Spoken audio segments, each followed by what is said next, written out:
سلام علیکم دوستان عزیز.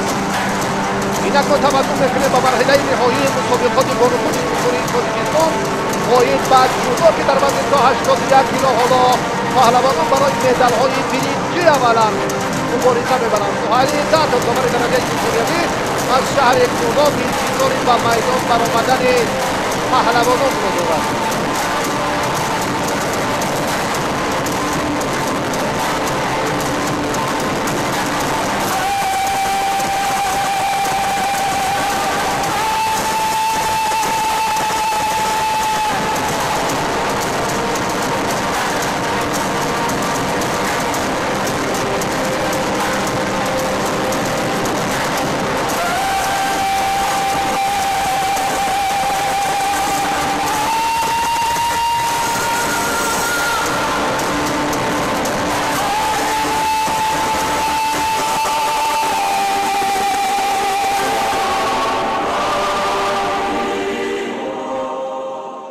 دست پروری باشگاه ورزشی وستن الان برای مدال اول برنجی وزن تا 81 کیلو به میدان برآمدند. اینها ایرج عبداللایف و رحمت الله فرهادوف تحت راهبری سلیم احمدوف هر دو مشق ورزی میکنند در کاخ ورزشی وستن. پهلوانان در مبارزه ها خیلی هنرنمایی خوب کردن. ایرج عبداللایف از سبقت 4-1 نهایی نتیجه بهتر را از دست داد و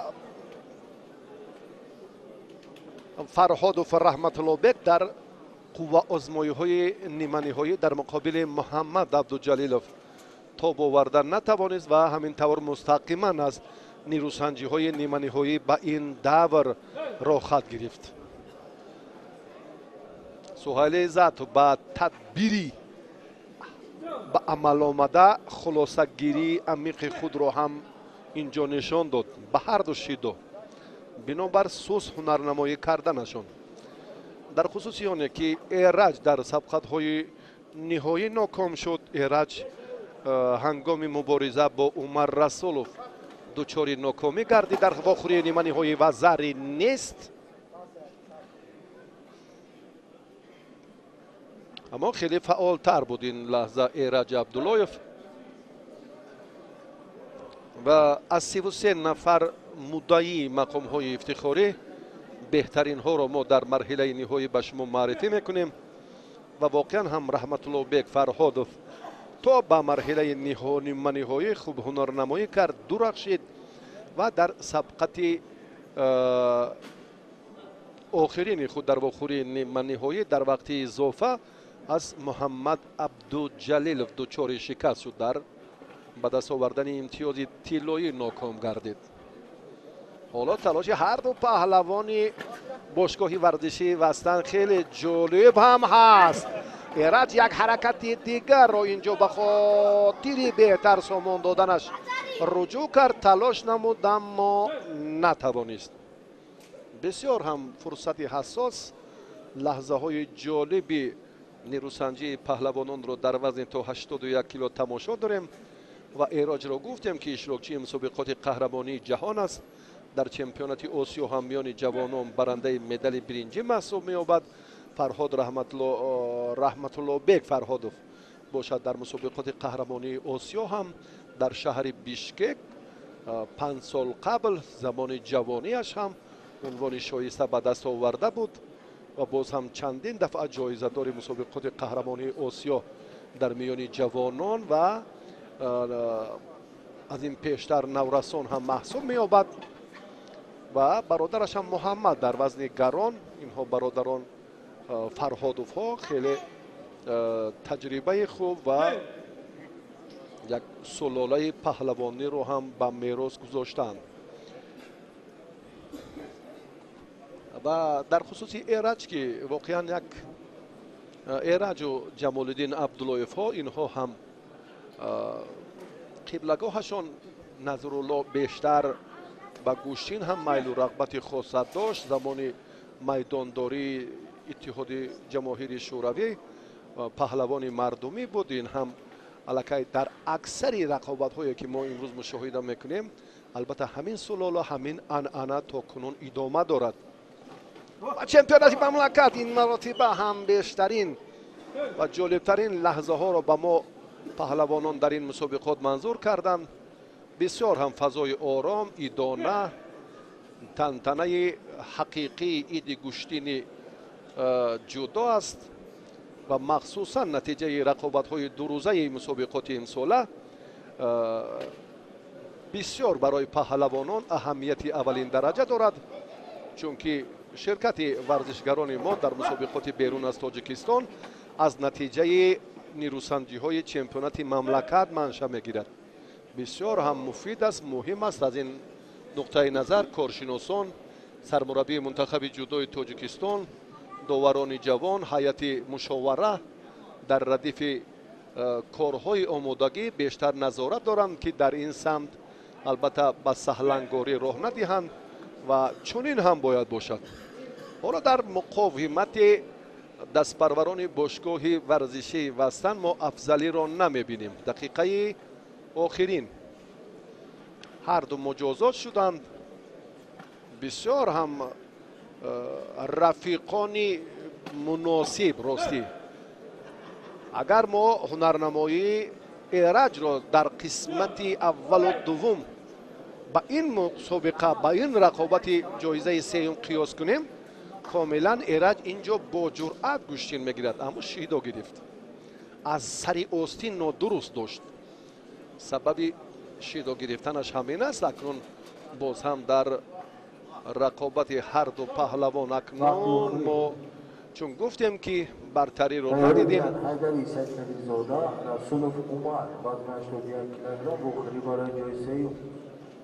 وقتی لاوگی اکنون آغاز میگردد، پهلوانان در مبارزه امروزه امتیاز طلایی را کدامی از اینها به دست آورد.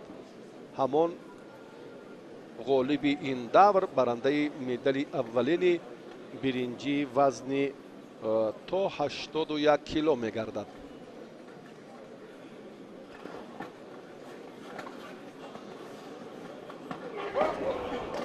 باز یک حرکت دیگر، یک تلاش پهلوان خلعت سفید داشته در دومی سبقت امروزه در وقت اضافه و رحمت الله بیگ این حالت رو هم خیلی خوب نظارت کرد، برطرف نمود. ایرج براستی بسیار در همین دور خوب گوشتین گرفت. اگر اینو چون گفتیم که ما قیاس کنیم نسبت به مرحله های مقدماتی، خیلی هم جذاب، خیلی هم با شدت. اکنون از پشتی بله اینجا مته امر داور است. یک لحظه که خلعت باید در جریان مبارزه مانعه یا خلل ایجاد نکند. ایرج عبداللهیف قامتش اندکی بلندتر است. رحمت الله بیگ فرهادوف در استفاده اصول های سریکیت بیشتر توجه میکند به استفاده آنها و باز هم ببینید که میدوند اگر نزدیکتر باشد الکی وضعیتش اندکی مرکبتر میشود، چون که ایرج را خوب میدوند که ایرج برابری باز هم نزدیک آمدن. یک حرکت دیگری که از جانب رحمت الله بیگ فرهادوف سامان یافت اندکی خوب بود. این کوششی دویومینی فرهادوف است، اما در برابر رقابت او ایرج 5 دفعه به حمله گذاشت، نوابسته از آن که نتیجه به دست آمد یا نه. و مجموعی عملهای پهلوانان را اگر ما به اینوبت گیریم،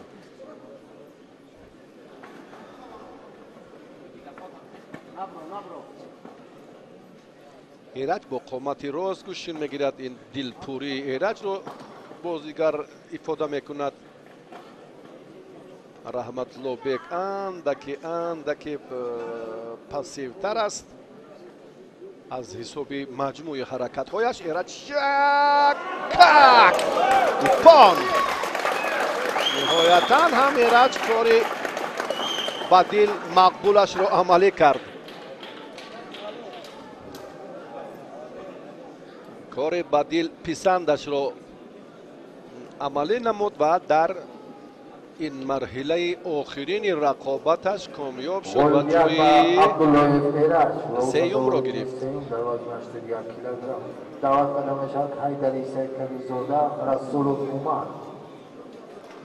فشرده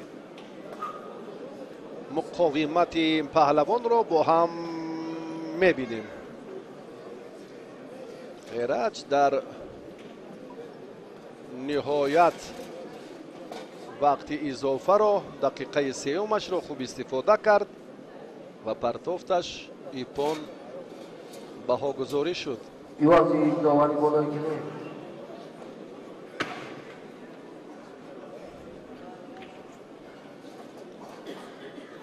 سهیلی عزت داور درجه جمهوریوی از شهر کولوب مرحله اولی نیروسنجی پهلوانان را برای مدال برنجی حکمی کرد. اکنون عزت خدایوف به میدان می آید. فرهاد رحمت اللهیف، یوری بیگ لایقов، ظریف نظریف و همچنین قربانزاده رئیس کمیته انتظام فدراسیون جمهوری ترکستان برای سبقت بیشتر توجه دارند. بیاید یک بار دیگر این چهره را معرفی کنیم. داور درجه جمهوریوی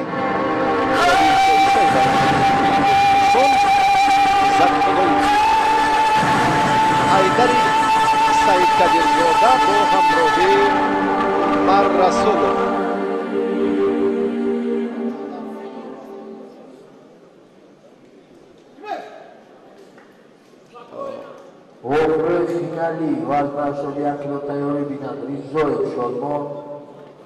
حیدر سعید کبیرزاده در رقابت چهار یک نهایی از حریفش محمد جان عبدالجلیلov شکست خورد.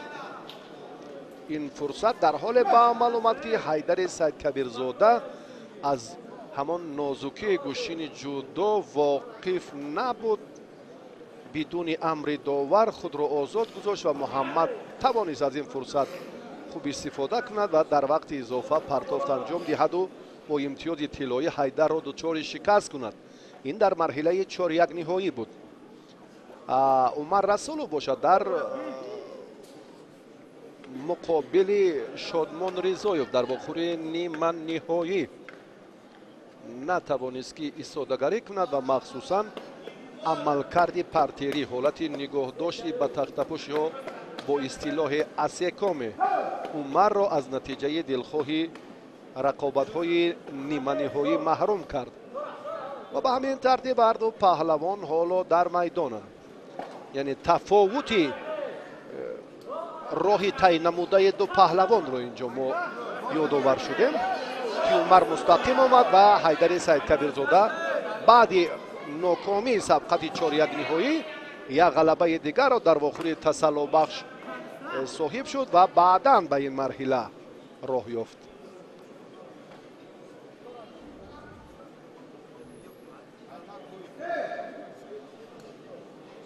داور مجبور است که اکنون اینجا مجازات رو هم بله با پهلوان خیلت سفید داشته منصوب داند. فشار دادن پنجه ها یعنی داشتن حرکتی که کرد حیدر سعید کبیرزاده اینجا هم غیر قاعده بود. از بالا داشتن بسیار هم مناسب است برای حیدر. عمر هم خیلی پهلوان خوب است. قهار، سنت الله، اعظم، رسولوف ها پهلوانان سابق شهر حصارند. عمر حالا امکان دارد در این جریان که اندک صورت افزایی کند، اما از سر یاسین داشتن اینجا هم دقیقاً باید موافق مطلب باشد.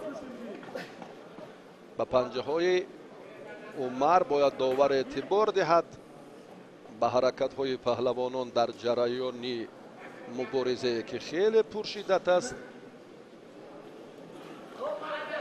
انا همین طور حیدر کاری اندکی را انجام داد، حرکت کرد. عمل از هر دو جانب خوب به نظر می رسد. از هر دو جانب.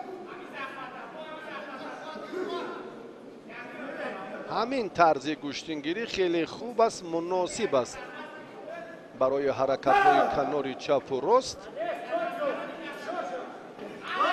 باز هم حیدر همین حالت رو به میان آورد. اکنون این مراتب هم دست رو باید داشتنش رو فراموش نکند. عمر باشد اکنون در برابر دفاع کردن.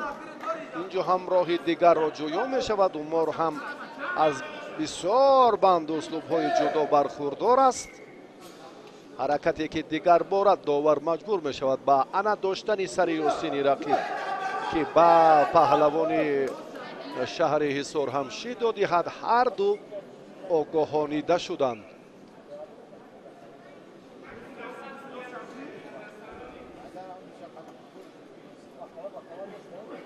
حرکت هست.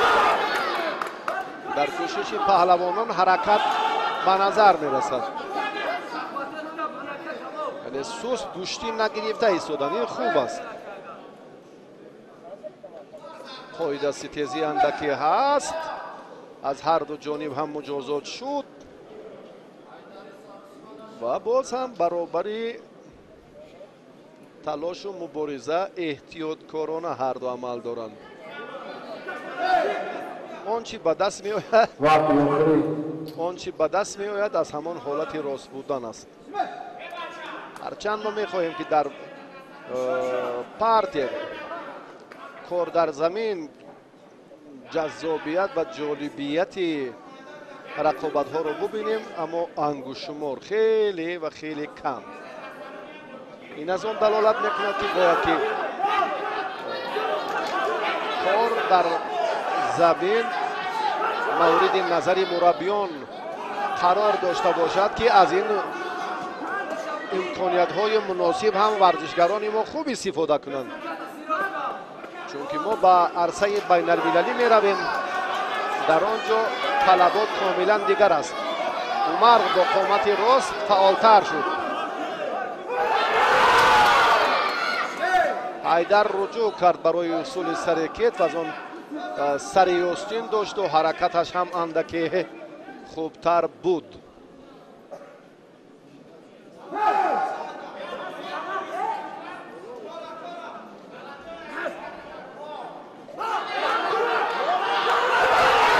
امکانیت مناسب برای هر دو نتوانست. حرکت خیلی خوب. در این رقابت واقعا حیدر گوشتین خوب گرفت. با محمد عبدالجلیلوف کاملا برعکس. باز هم از بالا داشت. حرکت دیگر رو میخواهد اینجا خوب انجام دهد. عمر چی را انتظار است؟ دست راست رقیب را کوتاه‌تر داشتنش ضرور است. ببینید از سری آستین داشت. روند مبارزه اونقدر برایش خوب انجام نمی‌یابد. اندک خسته حال است. اندک. حیدر برعکس خواهش زیادی گوشتین گرفتن دارد.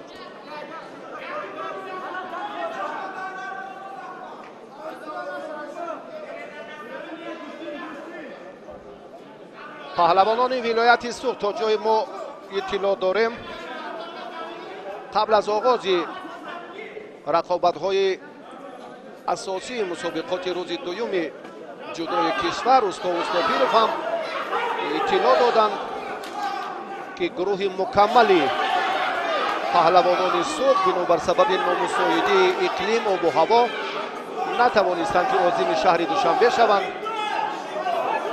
اکنون باز هم حرکت دیگر را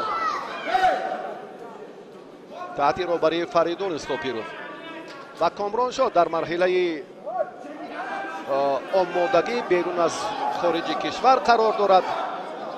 البته روز 21 مارت چون به ما اطلاع دادند که همه چهره های سرشناس در سیامین مسابقات بین المللی برای دریافت جام پایتخت در تنتنه‌های نوروز امساله شرکت میکنند و مخصوصا کامران شاه استاپریان، تیمور رحیموف، جهانگیر مجیدوف، همه چهره های سرشناس گوشتین جدا و ملی تاجیکستان.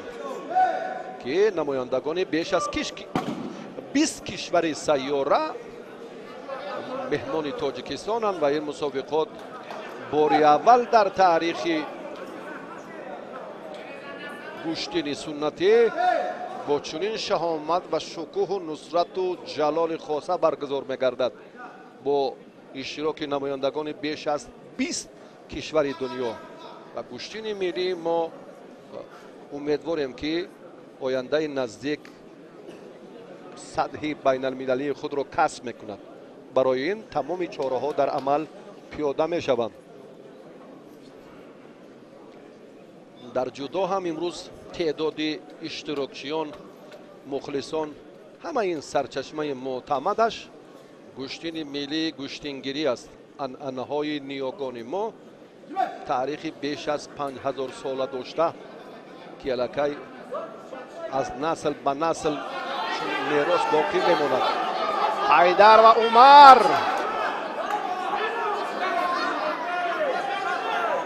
دقیقه سیومی وقتی اضافه و واقعا هم در جریان مبارزه این مراتب توانست در سمتی واقعا هم دقیق کردنی زحمت مربیانش نقطه گذارد و واقعا هم رقابتی جالب بود. واقعا هم نیروسنجی دیدنی بود، عبرت بخش بود، حساس و خیلی هم سطحی خوب. حیدر سعید کبیرزاده پهلوان سفیدپوش مدال دومی برنجی وزنی تا 81 کیلو رو به دست آورد. انا همین ترتیب، انا همین لحظه جذاب برایش نشاط و خرسندی آورد و عمرم که به سهلنگاری رو داده.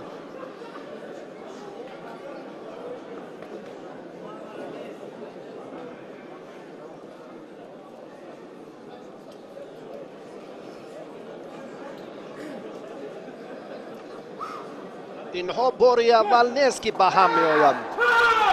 واقعا هم جوانان برومند تاجیک در شهر بیروت لبنان در مسابقات قهرمانی آسیا و اقیانوسیا هم دلهای میلیون ها نفر مخلصان را به تسخیر آوردند و واقعا آن زمان هم زمانی بود که ما افتخار از جوانمردان و از فروتنهای تاجیک کنیم. از این پیشتر هم در رده‌بندی بهترین های جوانان هر دو پهلوان هم در مکتب مهارت عالی ورزش شاهد به نمودهای گشتین در همین وزن اندر میدان شدند و آن زمان و در هر دو رقابت هم شادمان رضایف دست بالا شد. محمد عبدالجلیلوف اندک جوانتر است، دانشجوی بخش اول دانشگاه ملی تاجیکستان، جوانی که حالا هیئت جوانان کشور رو باز هم 2 سال دیگر مکمل میکند. رقابت بسیار هم جالب است و فکر میکنم در روندی تلاش های پهلوانان هم فلسفه غنی گشتین جودو گشتین ملی نهفته است و همچنین برای دیگر پهلوانان نورس هم نمونه عبرت شده میتوانند. هر دو و مخصوصا شادمان رضایف که با یک جسارتش در تل اویو با سگ مو که یک چهره نمایان و معتبر سیاره چه خیلی هنرنمایی کرده، آن پرتافتی که انجام داد واقعا هم داور درجه المپی به هنر پهلوان سفیدپوش تاجیک ایپان بهاگذاری کرد و بعد از امان با اشاره میشمش داوران ایپان را هم انکار کردند، به پهلوان ما وزر دادند. این صحیفه جالبترین پهلوان سفیدپوش تاجیک در مسابقات گرندسلم تل اویو بود. این را ما هم نوکک توسط تلویزیون ورزش شاهد بودیم که جالبترین و حساسترین لحظه ها بودند. فیاض عبدالجلیلوف بسیار در هیجان است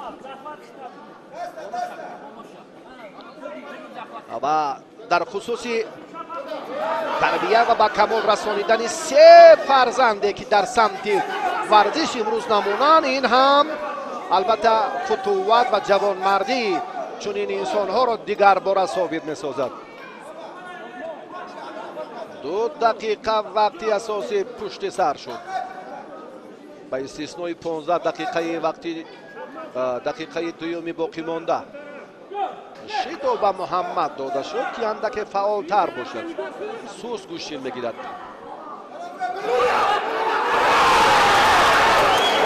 رضایف در این مورد هم خیلی خوب و خوب دفاع کرد، اما حرکت محمد بسیار خطرناک بود.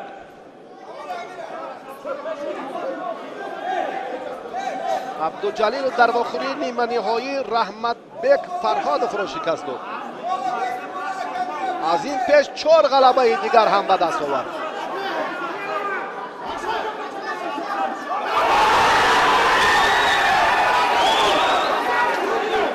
حالا هم مبارزه خیلی خوب است. این دومین کوشش پهلوان خلعت کبود داشته محمد عبدالجلیلov است.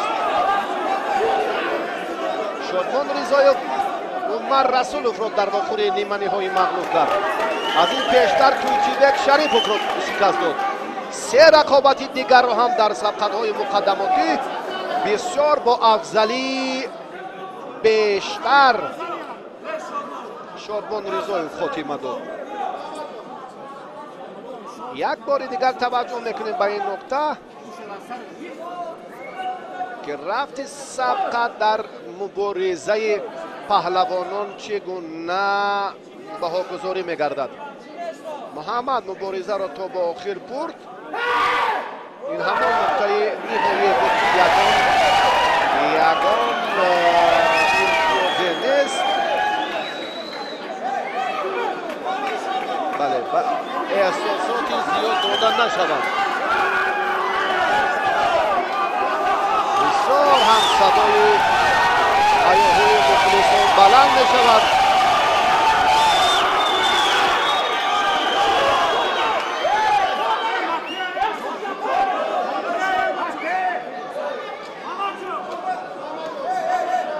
عزت خدایف زود به محمد توصیه میدهد. شادمان رضایف البته اینجا هم مشورت سلیم افسانه مد نظر میگذارد. وزاری این مراتبه محمد عبدالجلیلov توانست در روند تلاشش که خیلی هم جرأت کند رقابت را باز هم اینجا بهتر و جالبتر نشان دهد.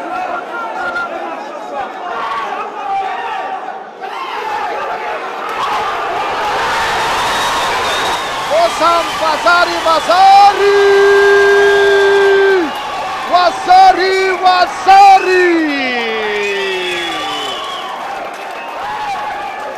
پهلوانی که امروز واقعا توانست در مقاومت میدانداری مقابل چمپیون آسیا واقعا هم هنرش را خوب نشان داد. عالی‌ترین استعداد جالبترین لحظه را منظور کرد. وزاری به ایپان تبدیل یافت. محمد در حقیقت هم اشک شادی می‌ریزد. بسیار هیجان. چمپیون آسیا و اقیانوسیا را شکست داده. بسیار هم هیجان.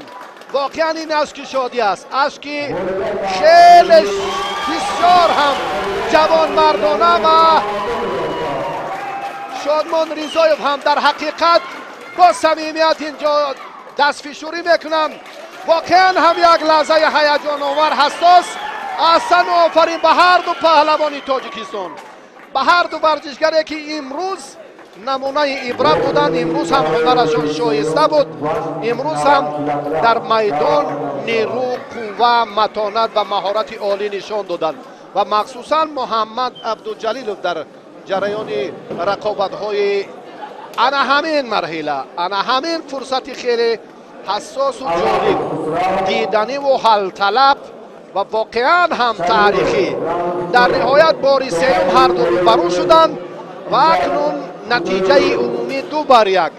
2 دفعه شادمان رضایف موفق شد و در نهایت در چمپیونات تاجیکستان میان بزرگسالان محمد جوان توانست که از خود ملکه و متانت قوی نشان دهد با دو پرتاختی وزری غلبه را به دست آورد. خیلی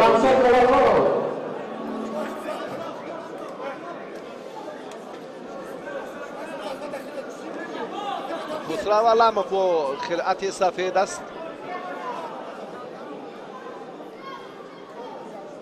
ورزشگران وزن 90 کیلوگرم هم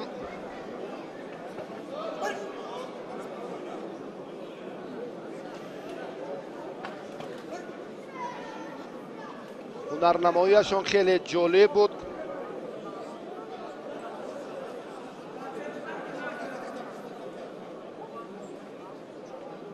علمov این پهلوانه که در سبقت 4-1 نهایی دوچاری ناکامی گردید.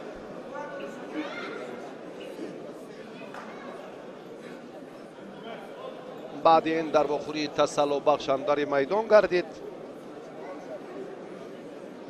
رحمی خدا شریپوف از حق نظر نظرف در بخوری نیمه نهایی مغلوب شد. رحمی خدا مستقیما از سبقت های نیمه نهایی به این دور آمد. خسرو علمov از بخوری 4-1 نهایی بعد یک غلبه خود در مرحله تسلط بخش.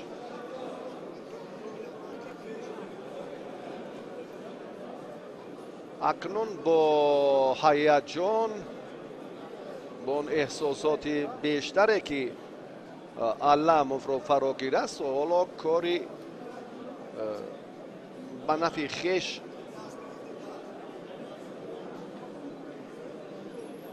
که باید انجام دهد آن را خوب سامان دادن نمیتواند. قامتش اندکی پستر است اما جسارتش بسیار خوب. در استفاده اصول ها واقعا هم سرعت تیز دارد نسبت به رحمی خدا.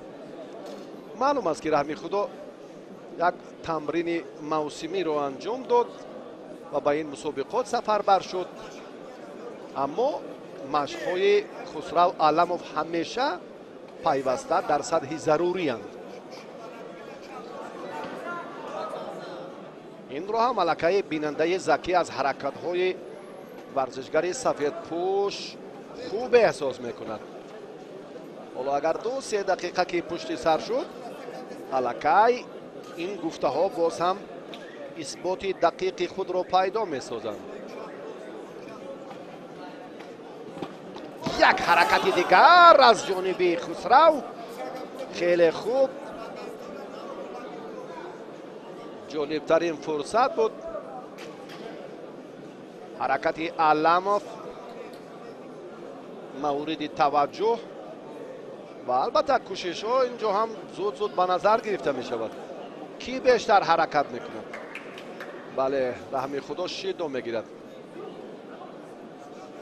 طرز داشتن البته موافق مطلب نیست و طبق قاعده هم جریان نمیگیرد. این کار را باید رحمی خدا خوب داند. رحمی خدا در گوشین ملی محبوبیت خاصه خود را دارد، مخصوصا در ولایت مختار کوهستان بدخشان در ناحیه ونج و درواز.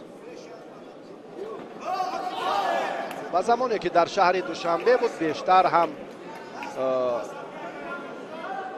در حالت آمادگی خوبی جسمانی قرار داشت.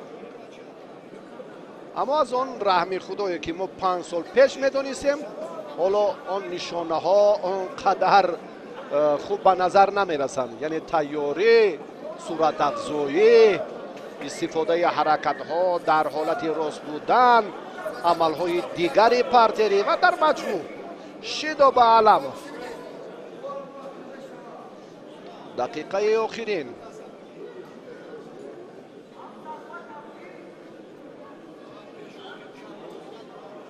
در 2 روز جوانان هم بیشتر بودن و مخصوصا در وزنهای پایانی 60 66 73 و مرحله نهایی وزن 81 کیلو هم جوانان و مخصوصا شرکت فعالانه جوانان این رقابت های فیروزی وزن 81 کیلو رو دیدنی کرد. وقتی اساسی ختم شد واقعا هم صحیفه جالب، فرصت‌های خیلی مناسب و تاریخی. اشک چشمان محمد این از انمان نشاط و شادی و سرفرازی بیشتر از دستور مربی زد خدایی بود. نهایتا هم کاری انجام داده، چنان کرد که واقعا کس منتظر نبود. در حقیقت هم واقعا هم لحظه به لحظه ما با اون نیروسنجی های پهلوانان گرانوزن نزدیک می شویم. داور فکرش من گمان میکنم به هر دو شیدا. تشکر. واقعا همچنین هست. کشتینگیری هر دو پهلوان دلگیر کننده و نگران کننده به نظر میرسد. علمو یک حرکتی خیلی با سرعت رو اینجا خوب شروع کرد اما موفق نشد.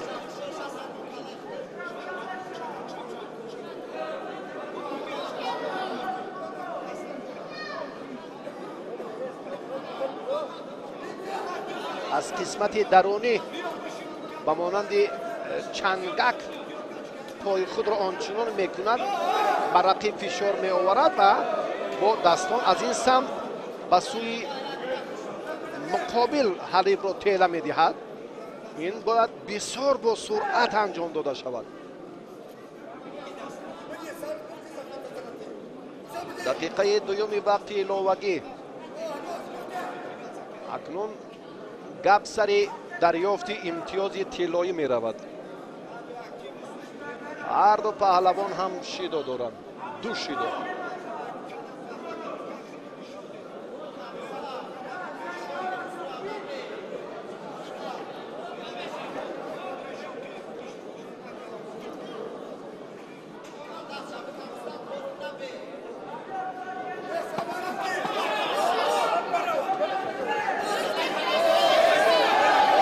فکر میکنم اینجا رحمی خدا مجبورا پهلوان رو تیله داد. این شیدا نیست. بله جمشید لالخانوف این رو خوب دانست. وقتی ورزشگر برقصدانه حریف رو تیله میدهد در این مورد البته باز هم اینجا تقاضا دیگر است. علم نمیخواهد که از میدان دور شود و مجبورا رحمی خدا به او فشار آورد که به او شیدا دهند و در مجموع حرکتی پهلوان سفیدپوش خیلی خوب است و به طور کسبی حتی.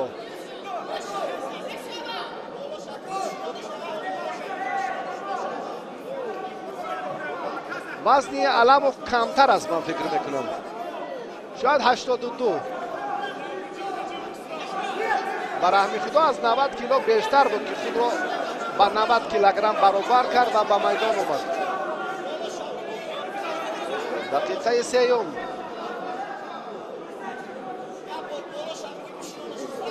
از بالا داشتن بسیار هم مناسب است برای اکثر پهلوانانی که پشت ملی را خوب میدانند. علموف ملکه خود را اندک دیگرگون نشان داد.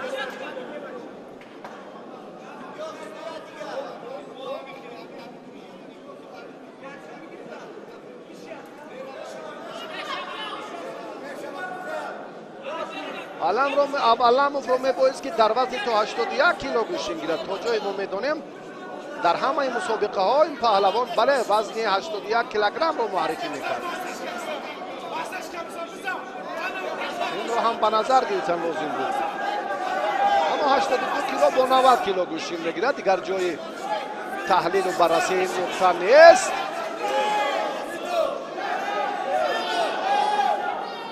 وضع مرکب‌تر می شود چون که دقیقه 4 وقت اضافی هم نتیجه بخش نیست.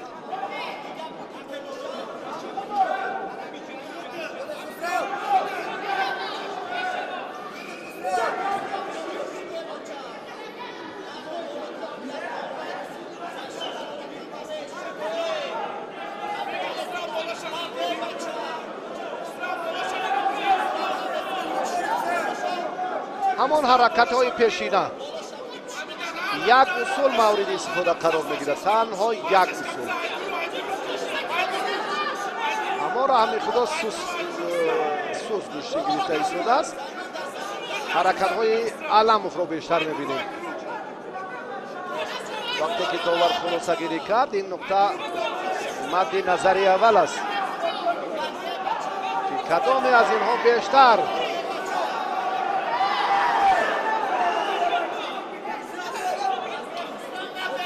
علموف رو مجبورن از میدان بیرون کردن. بله اکنون یک طرفه داشتن.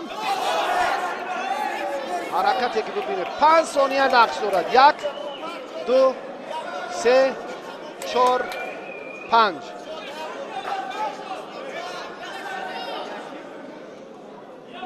مجموع کوشش های ورزشگران رو باید شمورن.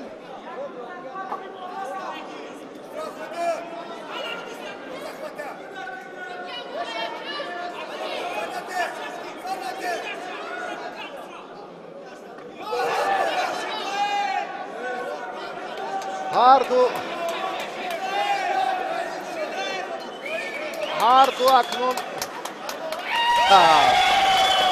اکنون در این جریان بیماندارتر بودن، اما علموف راستی که هجوم‌هایش زیادتر بود، مسئولیتش اندکی بیشتر بود. براستی سزاوارانه غلبه کرد و صاحب مدال برنجی در وزن تا 90 کیلو گردید. حق نظرف از شهر حصار با خلعت کبود. داور درجه جمهوریوی سعید رحمان بیکов از شهر دوشنبه.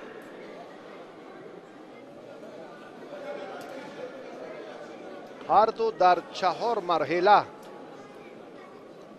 نتیجه دلخواه به دست آوردن و به این مرحله، به این دور آخرین سبقت های وزن تا 90 کیلو راه یافتند. مخصوصا هنرنمایی کرامت الله در مرحله نیمه نهایی بسیار هم جذاب بود. حق نظر هم پرتاب‌هایش خیلی خوب و جالب و دیدنی و از جانب مخلصان هم بسیار با کفکوبی های صمیمی استقبال گرفته شدند.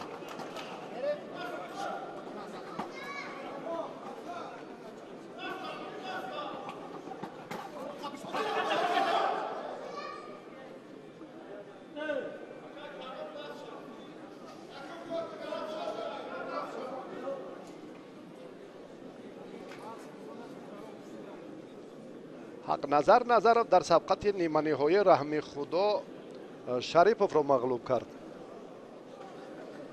و کرامت الله حکیموف امیرجان نسیم را در واخوری نیمه نهایی بسیار با یک پرتافتی جالبش دچار ناکامی کرد و از این پیش در 3 مرحله دیگر هم هر دو پهلوان از خود متانت والا نشان دادند و هر دو هم سزاوارانه به این دور راه یافتند.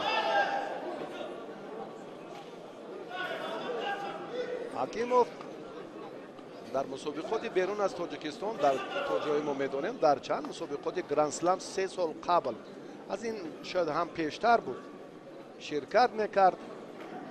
در حدود جمهوری تاجیکستان در چمپیونات مملکت چی در گوشین ملی در جودو هم قبلا میان جوانان و در مجموع بیش از 15 سال تجربه مسابقه های حدود جمهوری را درست شد و برای نادرست داشتن حق نظر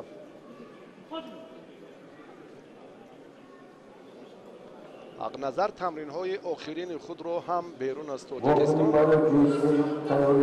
در فدراسیون رسیخ حکومت و به چمپیونات مملکت آمد که امروز هیئت تیم جودوی تاجیک را در این وزن مکمل کند، حق اشتراک را در مسابقه های بیرون از تاجیکستان پیدا سازد. ما با این وسیله هیئت منتخب تاجیکستان را البته مکمل خواهیم کرد، چون که چمپیونات مملکت این بسیار هم مهم و مفید است برای دریافت بهترین ها، برای устувор кардани ҳайати мунтахаби ҷудои кишвар ва баъдан чун ба марҳилаҳои омодагӣ таваҷҷӯҳ мекунем, он шумораҳои 1, 2 ва 3 боз ҳам дар радифи омодагиҳои хеш бештару зиёдтар боз барои мукаммал намудани ҳайати тим боз чораҷӯӣ мекунанд, яъне таваҷҷӯҳ мекунанд. ва дар ниҳоят боз ҳамон чеҳраи саршинос нафари шоиста ва муваффақ ба мусобиқаҳои берун аз кишвар сафар бармегардад. ба ин феҳрист дуи онҳо шомиланд, ҳам ҳақназар ва ҳам Кароматулло Ҳакимов.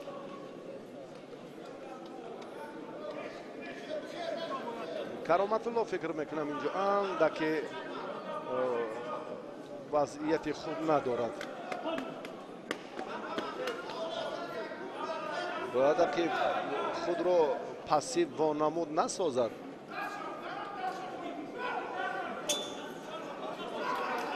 ҳақназар ана ҳамин ҳаракаташ хеле ҳам маъмул аст ва аксари комёбиҳояш ҳам тавассути ҳамин ҳаракат ҳалуки дохила. бисёр ин усулро варзишгари кабудпӯш дар сатҳи касбӣ иҷро мекунад. Кароматулло ки қоматаш баланд аст, худро дифоъ кард, воқиф аст аз ҳаракатҳои рақибаш. ҳоло ҳам ҳақназар дигар таваккал накард ва ин корро то ба охир бурда расонида натавонист. ана ҳамон усулро дар назар дорам. шурӯъ кард ва аз зуд истодагарӣ намуд. донист ки акси амал ҳам аллакай ӯро дар пеш аст. ҳақназар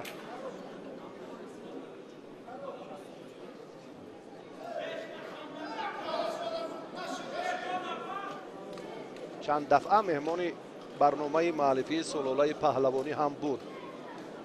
махсусан аз ҳамон барнома хулосаи амиқи банда ки бисёр ҳам шахсӣ вақт анҷом ёфт. дар вақти иловагӣ акнун кадоме аз ин варзишгарон имтиёзи тиллоӣ ба даст меоварад. ҳоло шоҳид хоҳем шуд.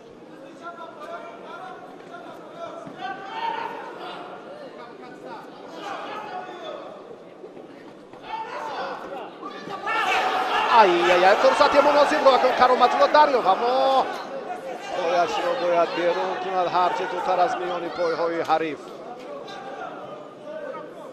ҳақназар ин ҳолатро бисёр ҳам хуб пайхас кард, назорат намуд ва фишор ба пои рақиб кард.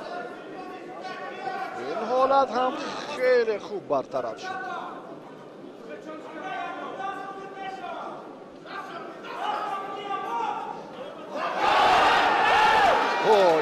бисёр ҳам дар раванди муборизаи ҳақназар акси амали хуби Кароматуллоро дидем.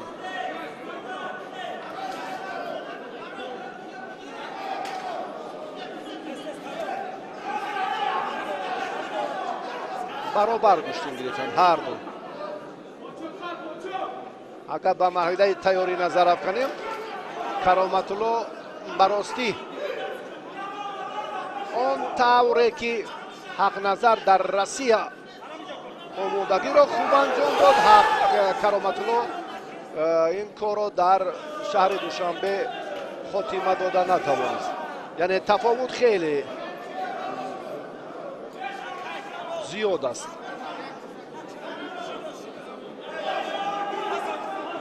дақиқаи дуюми вақти иловагӣ. инҷо андаке акнун ҳамон фурсати бемадориро яке аз инҳо дар меёбанд ва имтиёз мегиранд. ҳамин аст накун дар маҷмӯъ оқибати нерӯсанҷии паҳлавонон дар вақти изофа.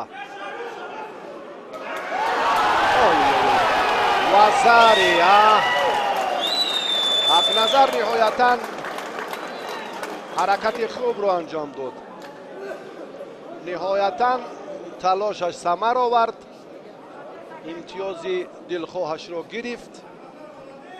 و در مرحله نهایی وزن تا 90 کیلو پهلوان شهر حصار دست بالا شد، صاحب مدال طلا و به هیئت منتخب جودوی تاجیکستان در سال 2022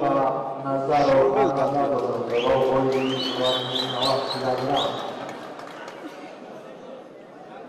با مشکلی خیلی با مشکلی 100 کیلوگرم وقتی برای فایز خالبودی ابوبکر عکوبی تایرویگان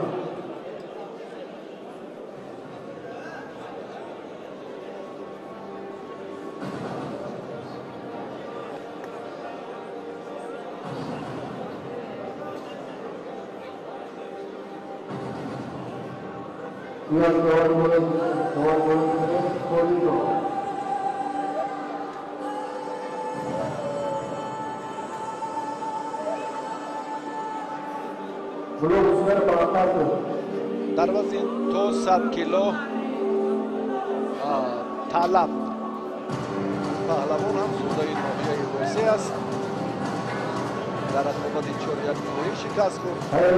ابوبکر عکوبی در بخون نیمه نهایی منصور رحمان و مستقیما به این مرحله آمد.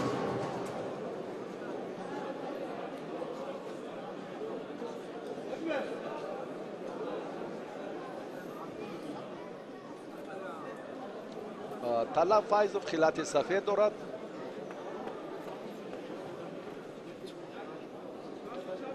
ابوبکر عکوبی ورزشگری شهر دوشنبه با آموزش گوشین جودو از ناحیه بلندکوه بلجوان شروع کرد و اوان نورسیش چون پشت سر شد و بعدا هم تکمیل مهارتش در شهر دوشنبه ادامه یافت. رزق‌الدین رجب با اون نازکی گوشین جودو می‌آموزد در این زمان. طلب و حلوق داخله بسیار هم اعتبار داد. حرکتش اینجا اندک سرسری بود. چرا دست رو باز هم نزدیکتر آمدن به سمتی که همون عنصر یا عامل‌های اساسی بهتر شدن حرکت در استفاده این اصول صرف نظر گردید. باکر این مورد هم اکنون در تلاشش افضلی دیده می شود. 2 سال قبل در 3 نوع گوشین ابوبکر عکوبی چمپیون جمهوری تاجیکستان شده بود. در جودو میان جوانان در ناحیه جبار رسولوف، در گوشین ملی در شهر پولاب و همچنین در گوشین رومی یونانی هم در شهر دوشنبه. 3 نتیجه ارزنده در 1 سال وزری.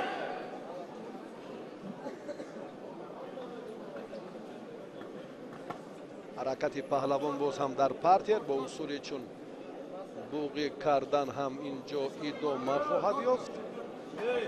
اما طالبوف جان محمد امر حالت راست بودن را نشان می‌دهد.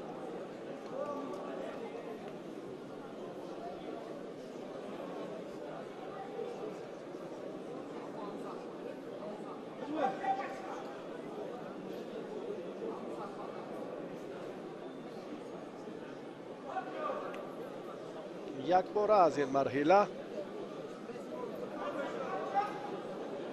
امتیازی در کاریش رو گرفت، اما این خاتمه کار نیست. باز هم مهارتی از این هم بالاتر دارد ابوبکر عکوبی.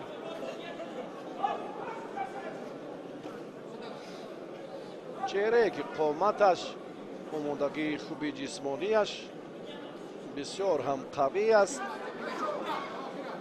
البته در برابر باز هم تکمیل دادن هنرش چون به هیئت منتخب امسال شامل گردد میان بزرگسالان با تدریج باز هم مهارت خود را صیقل دهد. در آینده باز صحیفه های دیگر و باز هم دستاوردهای شایان این پهلوان را انتظار است. این در صورت تکمیل یافتن مهارت و استعداد паҳлавони кабудпӯш ба амал хоҳад омад. ва Талаб Файзов гуфтем ки ин ҳам майдонҳои гӯштини суннатиро зебу зинат медод ҳунараш. дар ҳудуди ҷумҳурӣ миёни он чеҳраҳои намоён он қадар мавқеи шоиста надорад. як назари дигар лозим аст ки ин корро ҳам бояд Абубакр Сурд хотима диҳад. натавонист. ҳало ки беруна тақозо мекунад наздикиро, нигоҳдошти фосиларо. сабаби хуб анҷом меёфтанаш ҳамин буд. каме дурӣ ҷуст, дуртар буд аз он мавқее ки худ ҳамин усул тақозо мекунад.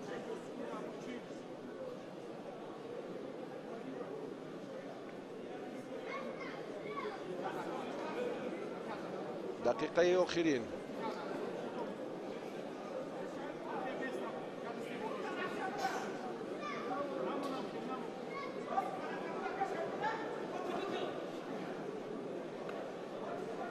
Талаб ҳам дар рафти мубориза дар дақиқаи охирин ҳам як ҳаракат кард. дар дақиқаи аввал ҳам ҳаракати хуб нишон дод.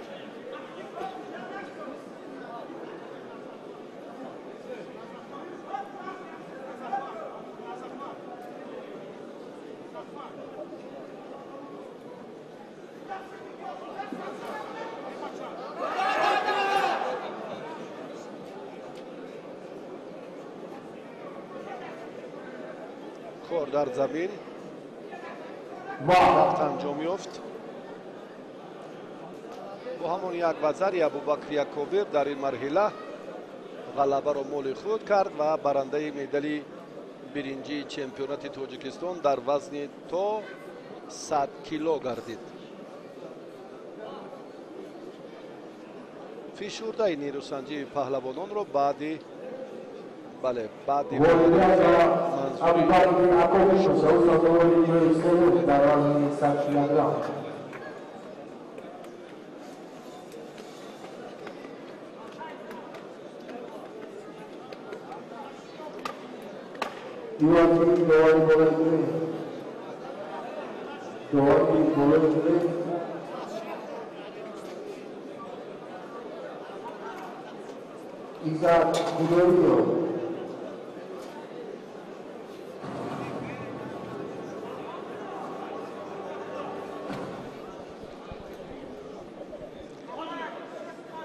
با نیروسنجی پهلوانان وزن تا 100 کیلو توجه میکنیم. اکنون انورزاده حالا در میدان است. باباخانوف حریفی او با لباس‌های سفید است.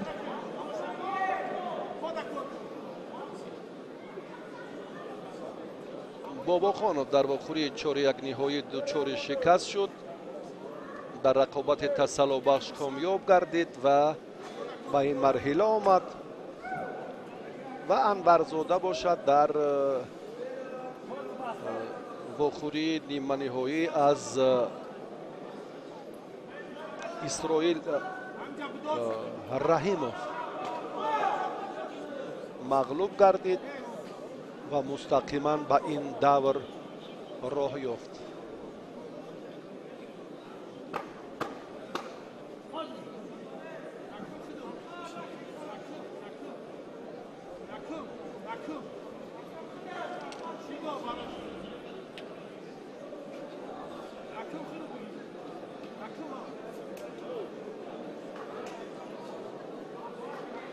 бахтовар аз дастаи душанбе 2 аст.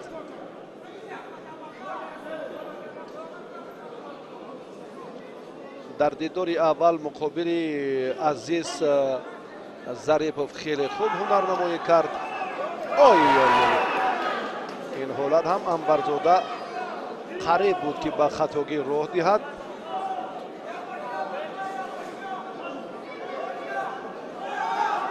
эмомризо аз дастаи душанбе 2 ҳунарнамоӣ кард.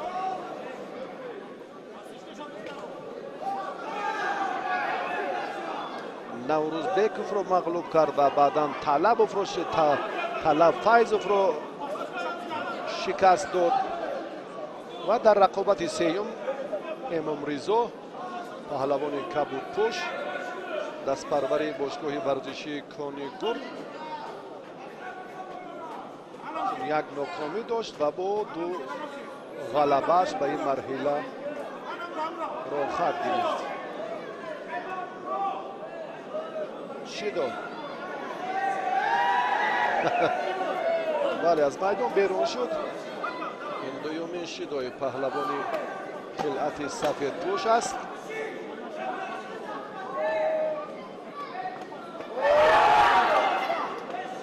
ҳаракати Бобохонов ҳам хуб шурӯъ шуд, аммо то ба охир он матлабашро амалӣ кардан натавонист.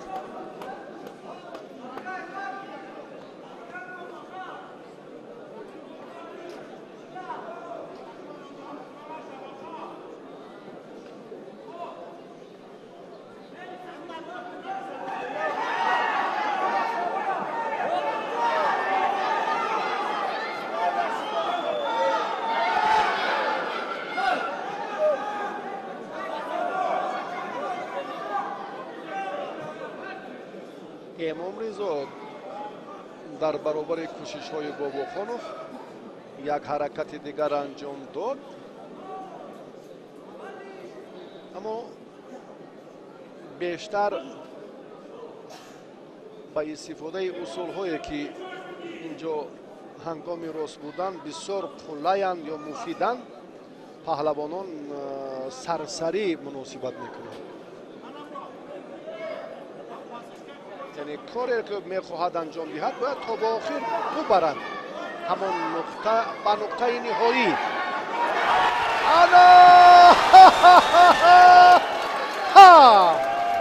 ана ҳамин тавра ибтидо ҳаст, интиҳо нест. ана ҳамин тавр бояд бошад. вақте амал шурӯъ шуд то ба охир бояд бурда расонида шавад ки ниҳоятан самар оварад. با کار سرسری و نظر تصادفی البته اینجا غلبه کردن برگمان است. و امروز انورزاده در به دست آوردن مدال برنجی خیلی زحمت کشید، کامیاب هم شد. اسرائیل رحیموف زاده ناحیه خراسان است. پهلوان دوشنبه شهر منصور رحمان با لباس‌های کبود. اول یک حرکت حالت راست بودن کمربند خیلی خوب. منصور رحمان در واخوری نیمه نهایی با حریف ازلی خود که پیوسته دیدار انجام میدهند ابوبکر اکابر روبرو شد. کامیاب گردید. اسرائیل رحیموف فردوس نسیموف را در نیمه نهایی شکست داد. نه،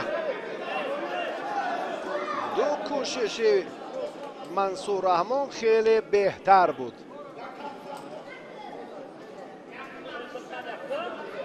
اسرائیل اکنون اندکی با یک شبهه نظر می افکند. حالا اندکی سوستر شدی روگش، اما این خاتمه کار نیست. مبارزه در تلاشی و بله اشتباهی که اینجا درست اسرائیل رحیموف حرکت کرد، طرز داشتن موافق مطلب نبود. منصور به حالی که بیرونه بسیار با استفادهش میل و رغبت زیاد دارد. پشتناکی هم پرتافتی خیلی خوب انجام داده میتواند. حالا از پشت گریبان رقیب گرفته است و از گریبان نادرست است.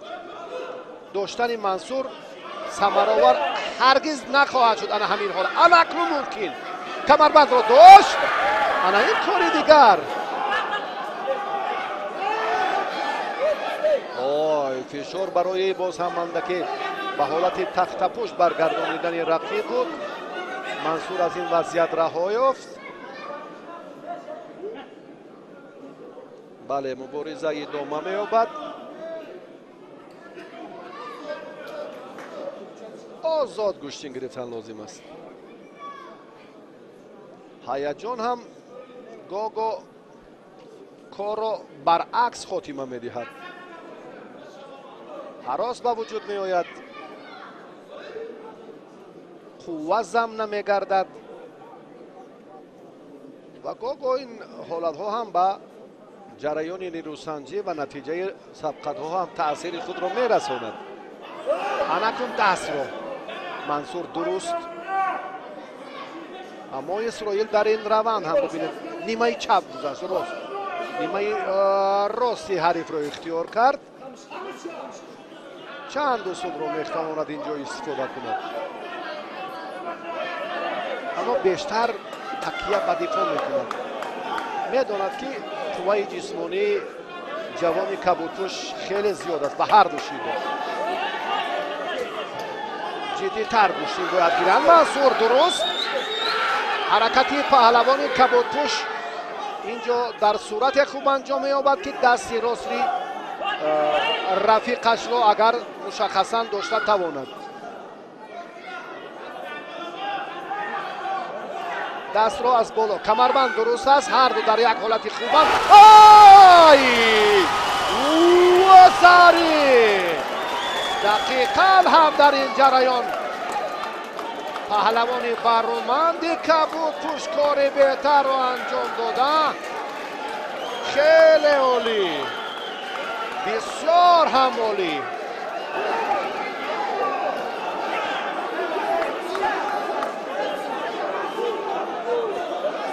انا این شکلی نیروسنجی کاملا دیگر می شود.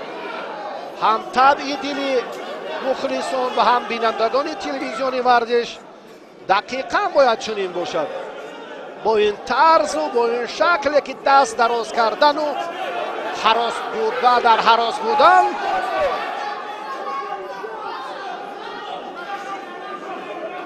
کار را باید دلپرانه انجام داد. منصور توانست براسی بسیار هم پرتاب جالب کرد. باز کمربند را داشت، نتواند اگر کمربند را اما آزاد گذاشت. اسرائیل حرکت های نمایان خود را قدر خوب نشان دادن نتوانست ایستاده است. با اصول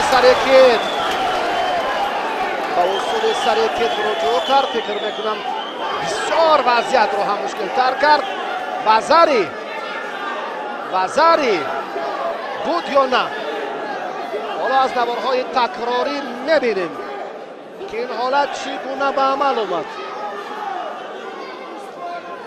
با اصول سرکچ در استفادهش هم پهلوان سفیدپوش خیلی خوب است و همتون ندارد.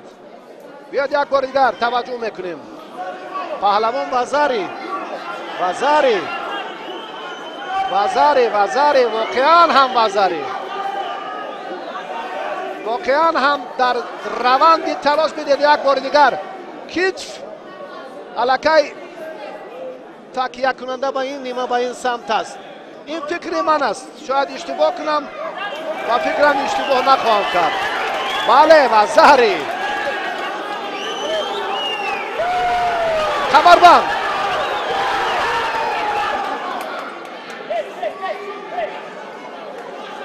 اسرائیل فعال شد. کمربند رو داشت اما دست رو چرا نمیدارد منصور. اسرائیل بسیار هم ماهرانه این کار انجام داد. چند بند اصول را نشان داد و بعدا سر کتف کرد. از گریبان نمی شود، کاملا خطا است. دست را باید منصور دارد. نه دیدیم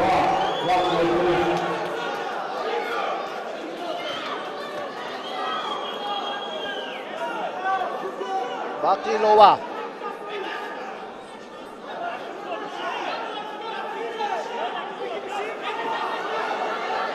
دست رو وقتی که داشت انا همین طور آمادگی جسمانی منصور خوب است راستی. خیلی خود رو خوب دفاع می‌کند. اسرائیل نتیجه رو برابر کرد. عادت دائمی منصور است که از پشت سر و از گریبان میگیرد از یک طرف.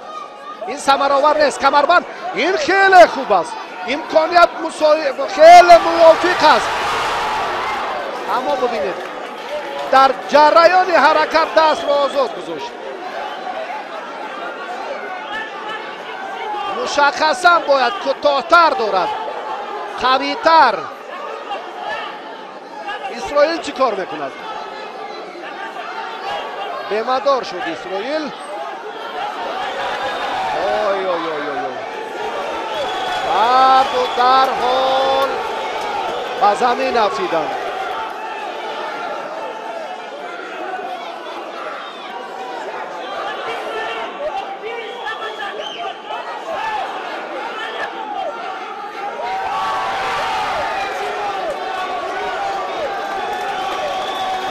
که پرتاب سومون داد. در همین حالت اگر دست برکشیده میشد کاملا بهتر میشد. نوران الان نور میشد. شیدا به اسرائیل دادند و با همین ترتیب منصور رحمان در این جریان غلبه خود را استقبال میگیرد و هر دو پهلوان خیلی هم در میدان زحمت کشیدند، تلاش نمودند و زری را مال خود کردند، اما سلسله شیده ها اسرائیل را از این مرحله ناامید ساخت. برای به دست آوردن مدال اولی برنجی وزن تا 100 کیلو حالا دو پهلوان گران وزن ابراهیم المرادوف و طالب جان طاهرو به میدان آمدند.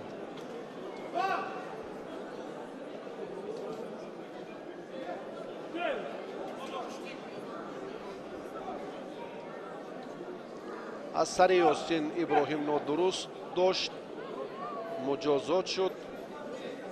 طالب جان طاهرو اکنون پهلوان شهر وحدت از پشت گریبان رقیب مشخصا داشت.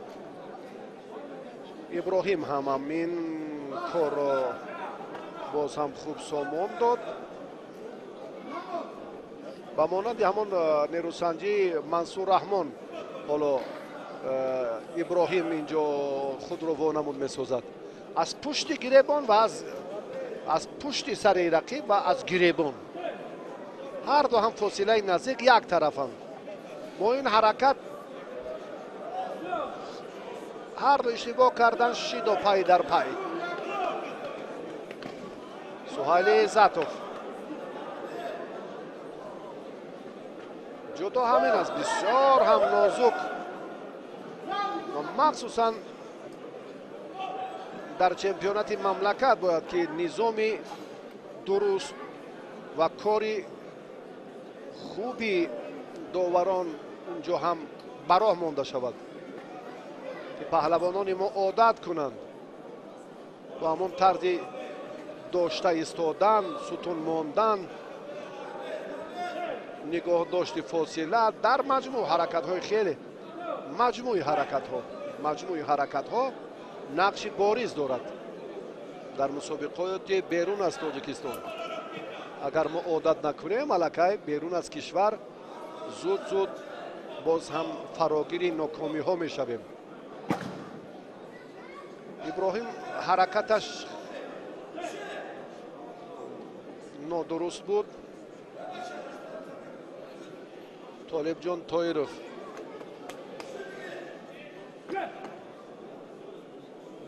با فرصتانه قدم می‌نهد. حالا که باید اندکی جدی‌تر با سرعت‌تر توجه کند به رفت سبقت. بله همین طور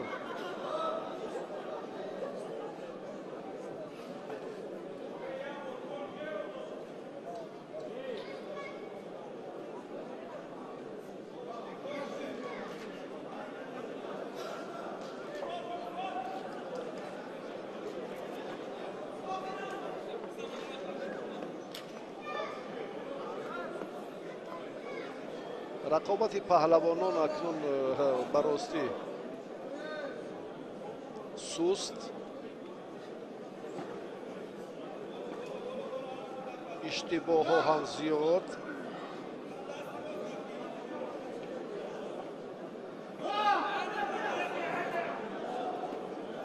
ابراهیم کاملا در استفاده اصول با سهلنگاری راه میدهد. با این طرز داشتن و حرکت کردن پهلوان سفید پوش عموما نتیجه به دست آوردن در گمان است. دیگر راه را باید جویا باشد.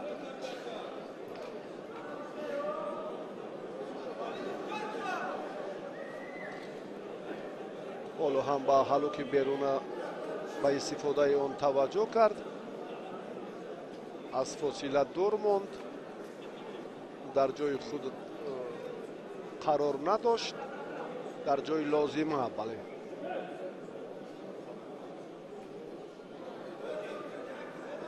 به همین ترتیب دقیقه چهارم هم سپری می شود. نتیجه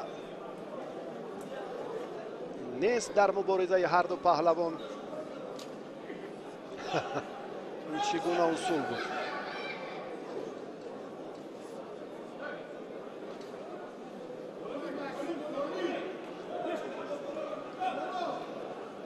در حرکت های بردروغ ابراهیم البته باز هم نقص و مشکلی زیاد به نظر می رسد. طالب جان تایرون باشد. حالا اکنون یک شیدو میگیرد. بیاید این رو معذرت یک تهدید شیدو گرفتن دارد. این ابراهیم است، اما وقتی اضافه در وقت علاوگی این کار حتما به وقوع میپیوندد. اگر ابراهیم این رو ببینید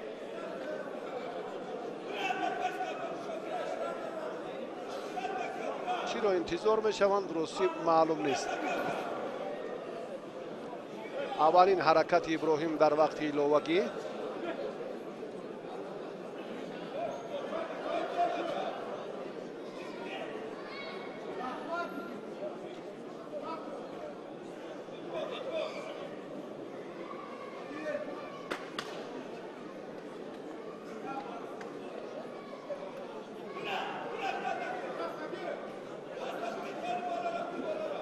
هراس دارد. طالب هراس دارد که نزدیک شود. ابراهیم یک کوشش کرده لکای.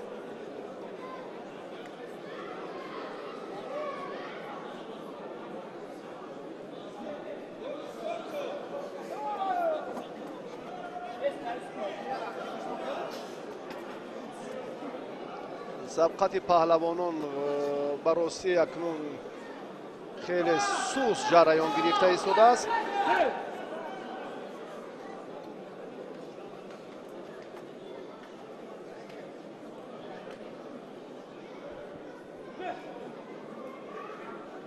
دقیقه دومی وقت علاوگی نزدیک شدن. نزدیک آمده.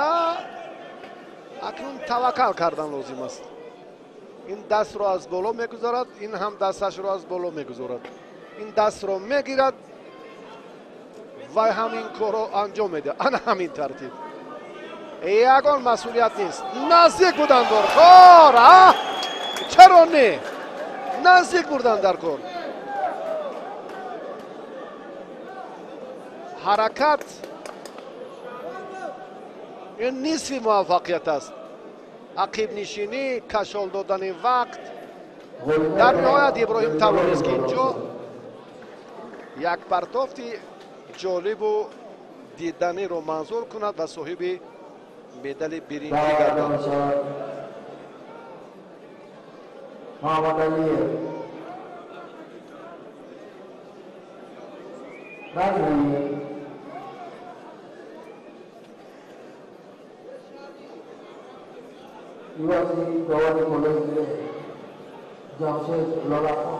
جمشید لولاخانov داور درجه جمهوریوی.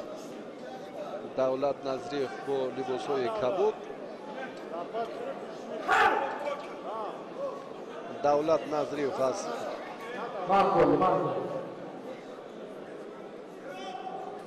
تیمور رحیموف шикаст хӯрд, агар дар маҷмӯъ гӯем, бале ба майдон омад ва бидуни мубориза ғалабаро ба Темур дод ва Суҳроб бошад дар муқобили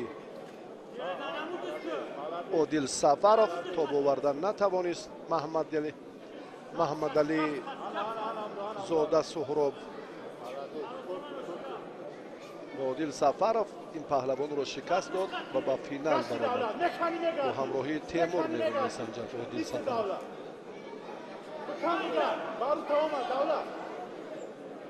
Давлат Назриев ҳоло ҳам дар раванди мубориза бештар инҷо ҳам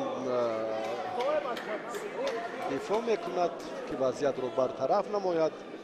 аз майдон берун шуд Давлат Назриев, шидо гирифт.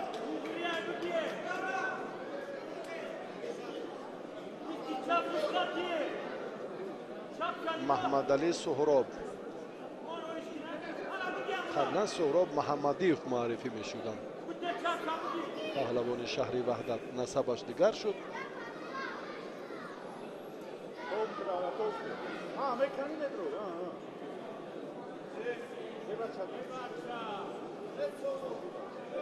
кашмокашии ҳар ду паҳлавон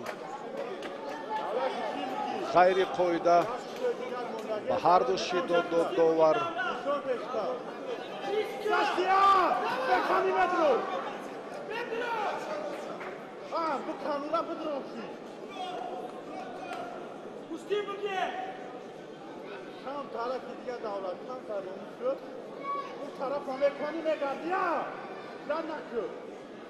баъди ин рақобат марҳилаи ниҳоии вазни ҷамъи 100 кило баргузор мешавад ва бо ҳамин тартиб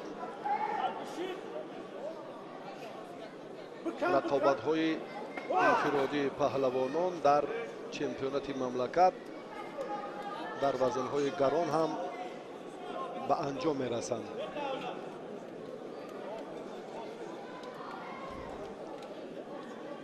Назриев андаке бемадор шуд.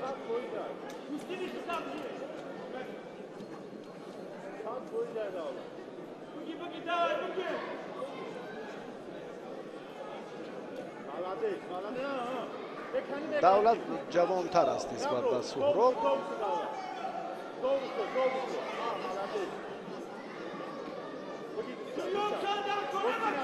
доштани рақиб, яъне қапидан аввалан нафаре ки ин корро анҷом медиҳад, ин ҳам як қадами муваффақият, як масъулияти дигарро нишон медиҳад. бисёр ҳам кашмокашиҳои бенатиҷаро мо дидем дар давоми 3 дақиқаи вақти сомон ёфта.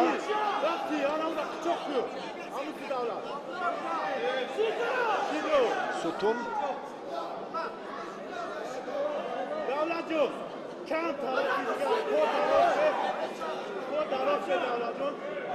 ба Маҳмадалӣ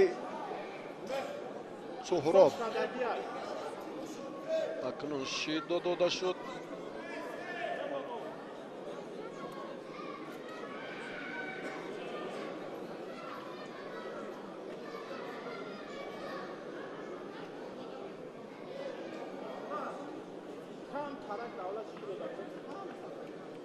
гарон вазнҳо чандон зиёд набуданд. паҳлавонони вазни то 100 кило низ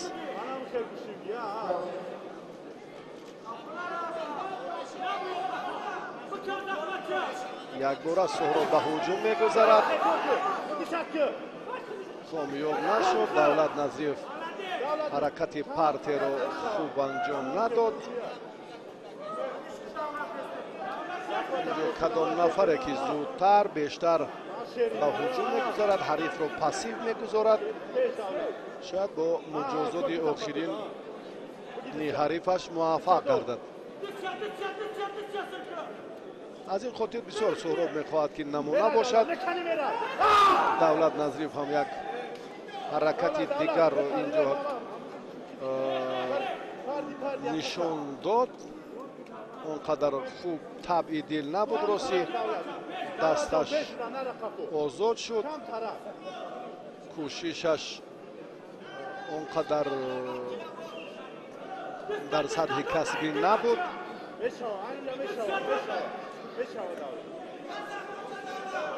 محمد علی سهراب دویم بار این کار انجام میدهد. باور میتواند که با این سمت هم اعتبار دهد حرکت های بر دروغی حریف را وقتی علاوه را کنند چگونه هر دو پهلوان سپری میکنند.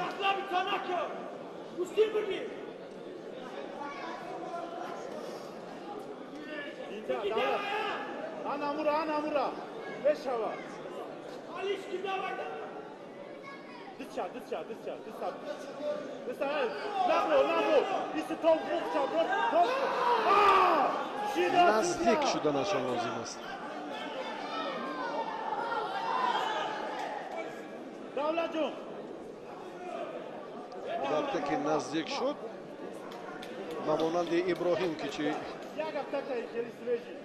حالت خیلی خوب و بهتر رو هم نشان داد در وقتی علاوه یک پرتافتی خیلی جالب رو هم انجام داد. امتیاز طلایی رو مال خود کرد و مدال برنجی گرفت و در این رقابت هم شاید چنین شود. سهراب از بالا خوبتر داشته است. حلو خیلی فرصت مناسب است. یکمی اکنون اینجا سهراب امکان دارد که روان موازنت رقیب را گم کند و حرکت را تا به آخر برد، اما مته است. نه مته بود. چرا این کار را سهراب بر وقتتر خاتمه نداد؟ چرا دولت هم در استفاده حلوک بدون چند دفعه با تنقیصی روبرو شد، فاصله را صرف نظر کرد. منظور از اشاره که باید اینها خوبتر و جالبتر هنرنمایی کنند. این سیومین کوششی بر دروغ پهلوان کبودپوش است.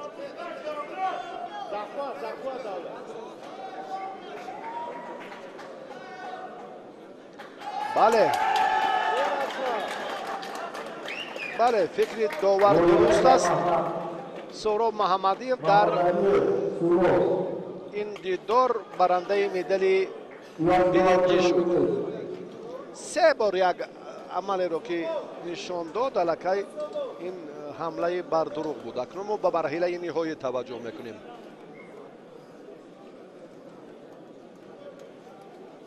با مرحله نهایی وزن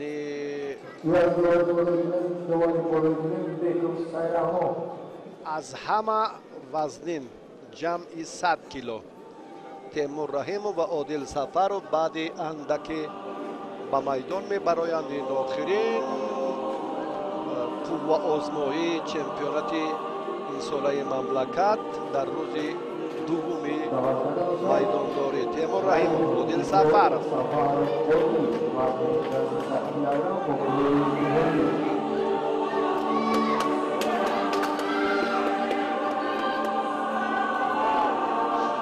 سعید رحمان بیکوف داور درجه جمهوریوی. تیمور بر راستی نمونه است. ما از این چهره افتخار میکنیم.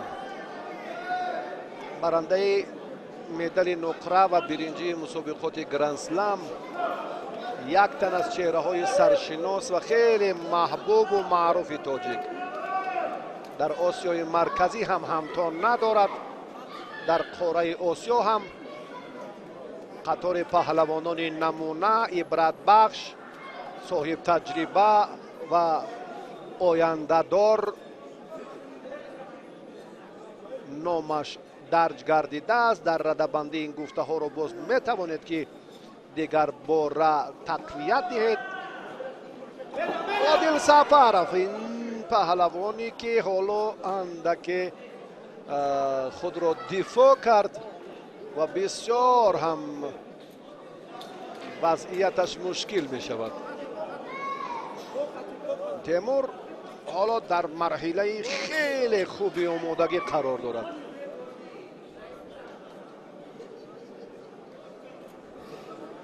اگر ما باز هم ساعتها در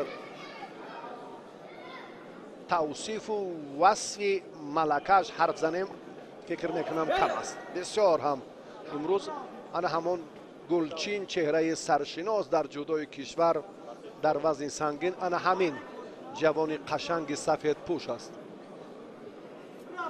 عادل سفر رو به این نگاه نکرده اکنون چون به موسم تمرین هایش هم اعتبار کمتر داد و در چمپیونات امساله به فینال برآمد. 2 غلبه دارد. با همه این نگاه نکرده اکنون 1.5 دقیقه در مقاومت پهلوان محبوب تاجیک تا باورده توانید و تا این مدت امتیاز از دست نداده است.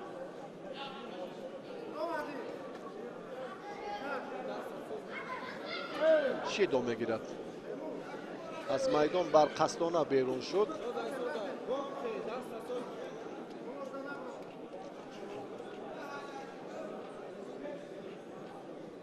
بله.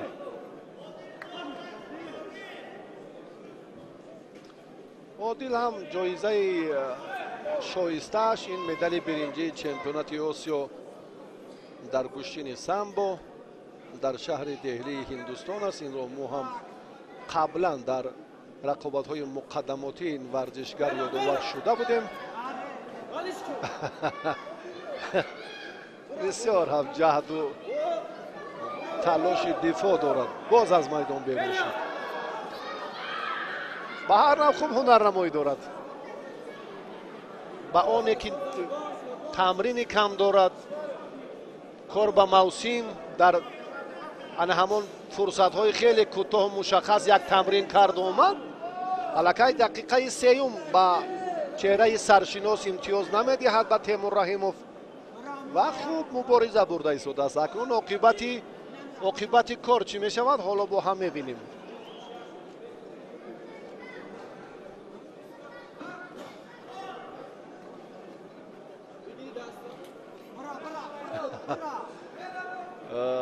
یک باری دیگر عادل هم خواست در این نوبت دوم شیدو. به چون و چرا اکنون شیدو است. بله دومین شیدو.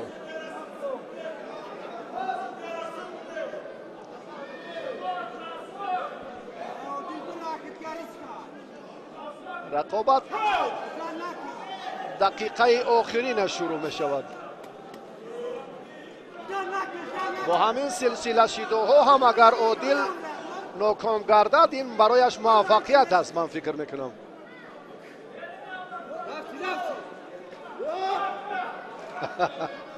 بیشتر در هجوم است تیمور رحیموف.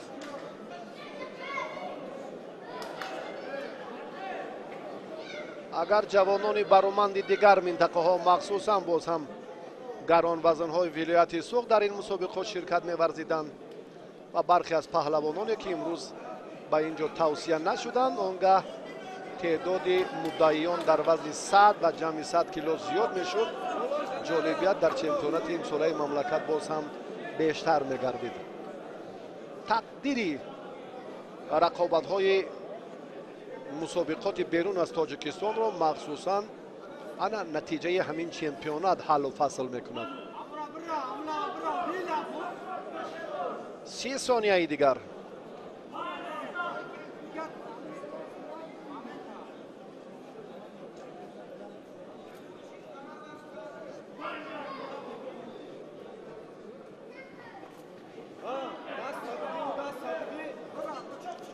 سیزده 12 10. اگر همین 5 ثانیه دیگر یگان نتیجه نشود عادل رو تربیه کنید و به مرحله های بعدی جهت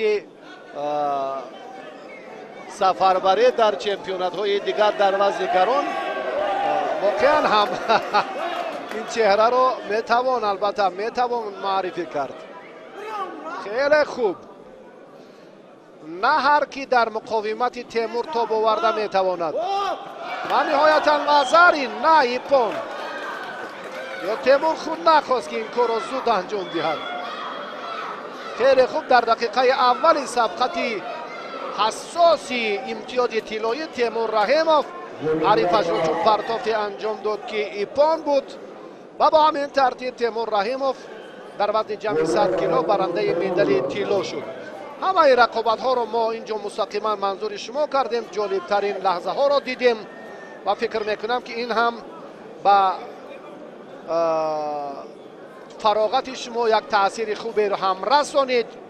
برای توجهتان دوستان عزیز تشکر میگوییم. با استودیوی سیار تلویزیونی ورزش به گروه ایجادی و تکنیکی جهت انعکاس پخش مستقیم در ساعت‌های طولانی ما با همه شما هم سعادتمندی و کامیابی را بینندگان عزیز آرزومندیم. پیروز و موفق باشید.